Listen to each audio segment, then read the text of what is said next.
ઝઘડા તાલુકાના ડભાલ ગામ આગળ કેનાલ રોડ ઉપરથી દારૂનો જથ્થો ભરેલી ઇકો કારને ભરૂચ એલસીબી પોલીસે ફિલ્મી સ્ટાઇલમાં પીછો કરીને પકડી પાડી હતી, પરંતુ બુટલેગર ભાગવામાં સફળ રહ્યો હતો। પોલીસે ઇકો કાર મળી કુલ 3.26 લાખનો મુદ્દામાલ કબજે કરી તપાસ હાથ ધરી છે।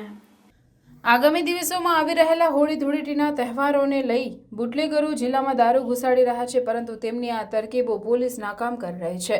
ભરૂચ જિલ્લા લોકલ ક્રાઇમ બ્રાન્ચની ટીમ જિલ્લા એસપી મયુર ચાવડાના આદેશ મુજબ કડક કાર્યવાહી કરી રહી છે, ત્યારે ભરૂચ એલસીબીના પીએસઆઈ એમએમ રાઠોડ અને તેમની ટીમ ઉમલ્લા પોલીસ મથકના વિસ્તારમાં પેટ્રોલિંગમાં હતી, ત્યારે માહિતી મળી હતી કે કપાટ રોડ ચંદનિયા તરફથી વહેલી સવારે મોગલ રાયસિંગભાઈ વસાવા તેની ગ્રે કલરની જીજે 16 ડીજી 2437 નાની ઇકો ગાડીમાં ઇંગ્લિશ દારૂ ભરી ઉમલ્લા તરફ આવનાર છે, જેના આધારે પોલીસે માહિતીવાળા માર્ગ પર વોચ ગોઠવી હતી।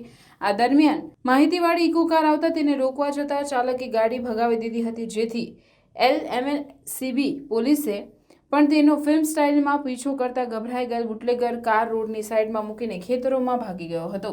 પોલીસે ડભાલ ગામ આગળ કેનાલ રોડ ઉપરથી ઇકો ગાડી પકડી પાડી હતી, જેમાં ચેક કરતા વિદેશી દારૂની નાની મોટી બોટલ તથા બિયર ટીન નંગ 265 કિંમત રૂપિયા 26,500નો મળી આવ્યો હતો।